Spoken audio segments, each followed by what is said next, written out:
Hi, I have two quick questions, if you don't mind. I think you can answer them both swiftly. The first is, if you were called on behalf of a defendant, say an American soldier who was participant in torture, would you testify on his behalf and explain what you explained tonight? And the second one is, today the best-selling drugs, pharmaceuticals, are antidepressants and anti-ulcer medications. 30 years from now, will there be a pharmacological solution, prospectively, to what you're talking about? Thanks for those questions. I think it would be difficult if a soldier were on trial. And this, by the way, Philip Zimbardo does testify with the Abu Ghraib hearings, for example, about situational dynamics. And maybe I would do so too, because I think it's important. The fact is, it's hard to say somebody should be exculpated just for that reason. So I wouldn't want to jump in and say they should just be let off the hook. But part of the judicial system is to say, look, if we put people in the right sorts of situations, can they be reintegrated into society and do the right thing? So I would try to push things towards that direction. As far as pharmaceuticals of the future, I mean, I'm not really that big a fan of pharmaceuticals in the first place. So I thought you were going to ask something about ADHD drugs or something, because those are, one of the most prescribed. I mean, everybody's on speed. I don't know if it's the same here, but in America, all the kids are on speed. So anyway, your question, I guess, was, would you use pharmaceuticals to try to change people in the situation? I'm sort of a libertarian, so I don't like the idea ever of a government being able to muck with the biology of its citizens. So I would never be in favor of any sort of pharmacological intervention by authority figures. So I'm just thinking about how you can apply Syndrome E with things like maybe eating and wearing animals. People compartmentalize what's actually happening to animals before they eat them. You buy a pack of ham in the supermarket, people just think that it's food, but actually a lot of suffering's going on there. Is that Syndrome E, would you say? I don't know if it's Syndrome E in that it doesn't include things like the elation about doing it and so on. So it's a very interesting question you're asking, because the difficulty is knowing where to draw the line. So you might say, look, animals have feelings too, which I agree with that totally. They have some degree of consciousness and so on. So you might say, how can people dehumanize animals? We should bring them up into this category. But one still has to draw a line in the sand, for example, about where you're going to eat. So what you're really addressing are societal and cultural norms. I don't mean like treating them with like they're humans. I mean treating them with a modicum of respect about how they physically feel after being tortured. That's the concern I'm sort of outlining. Yeah, it's a very interesting question. I don't know what to say about it, except that I don't think it's exactly the same as Syndrome E, which is characterized by a sudden onset, like a group contagion, whereas the point you're raising, which is a good one, is that cultural norms have some relationship to that. But the thing that's special about Syndrome E is people acting in a normal eusocial way, and then as a group sort of contagiously switching over to this other kind of behavior where it's repetitive, it's always based on ideology. I don't think I put that on the list, but it's this ideological obsession with a bigger idea. It's this elation that's involved in cleansing particular ethnic groups. So I think it's slightly different, but I take your point that there's a relationship there with cultural norms. Well, there was a speech given to a group like this by Steven Pinker. He wrote a book called The Better Angels of Our Nature, and he also is a neuropsychiatrist, I think. But would you agree with, I have a couple of questions relating to his book. And one is, would you agree with progressive improvement from outrageously horrible towards somewhat less horrible over the last couple of thousand years and even last 50 years? And do you see reasons for further optimism in some of the things maybe that he's talked about in terms of behavior of people?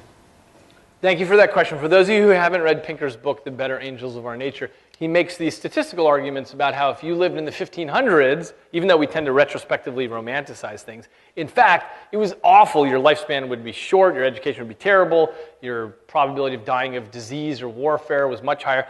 And as we've gone along, things have just gotten better and better and better. I think the argument is generally sound. There's another book by Matt Ridley called The Rational Optimist, which has a very similar view on it. And so that's the good news. The bad news, of course, is that at the same time, we're developing better and better technologies for killing groups of people. And so, 60 years ago with the Holocaust, that's not that long ago. I mean, it's very recent. And now our technology's developed so much, I can't take the Pinker and Ridley argument to say we're not going to have World War III, because we certainly might have World War III. All their argument is that, on average, if you sort of average over the 20th century, it's better than the 15th century and the 10th century and so on.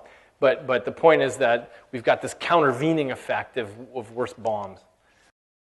Have there been any tests run on people who actually have been educated about those effects, i.e. to check whether or not, really, as you point, that we need to educate people about those syndromes? Have you run tests where how people educated about those, the banality of evil, react to those tests? That's a terrific question. To my knowledge, those tests have not been done.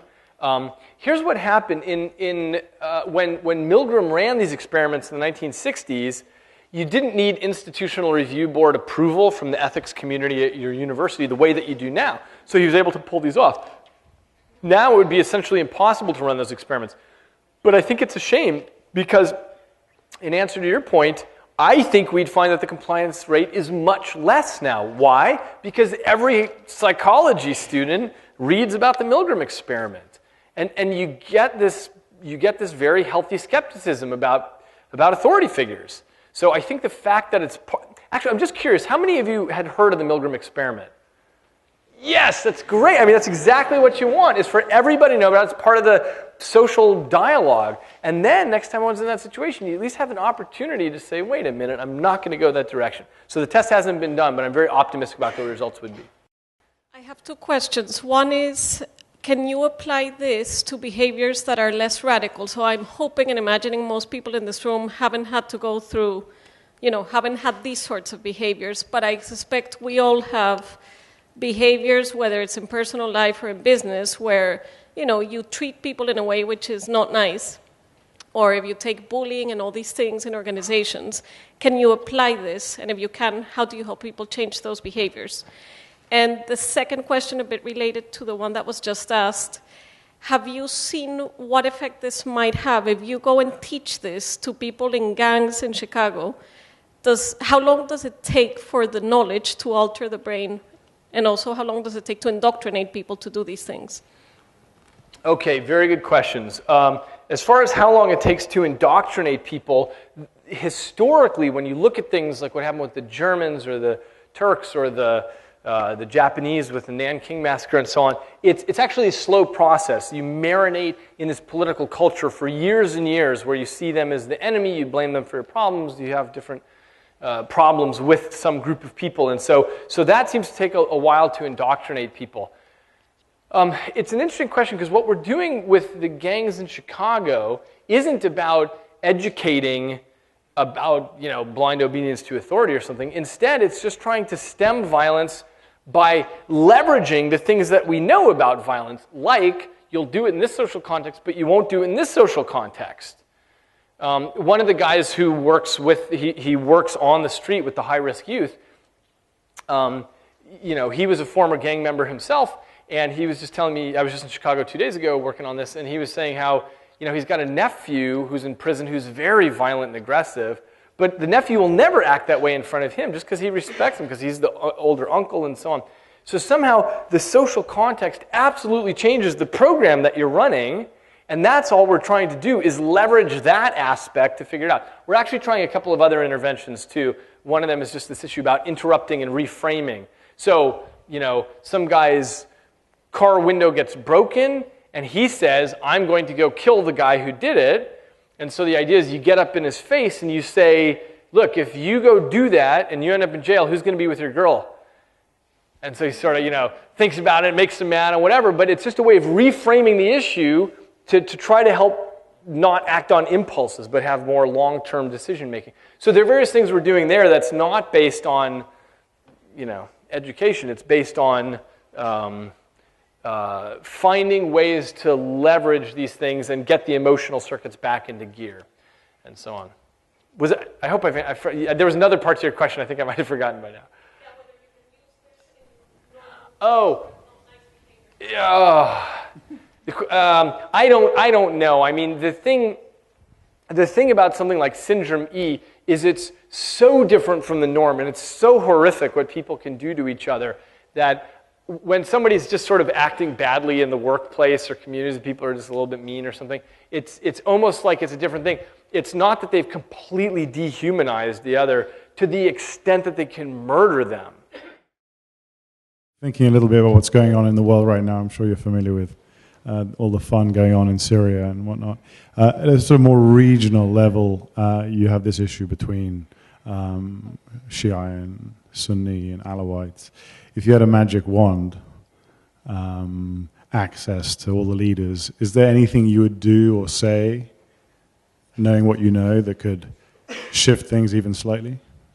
Yes. I think the first thing is, if one had all the resources to do so, I would do like the Six Nations of the Iroquois did, where I'd try to make sure that across the Shia and the Sunni and so on, there was some other cross-cutting thing that made them feel like, well, I don't really want to fight against that guy because he's also part of whatever. So to whatever extent you could try to tease out some other relationship, that helps to hold everything into balance, which is maybe the best you can hope for, is just to hold the balance there.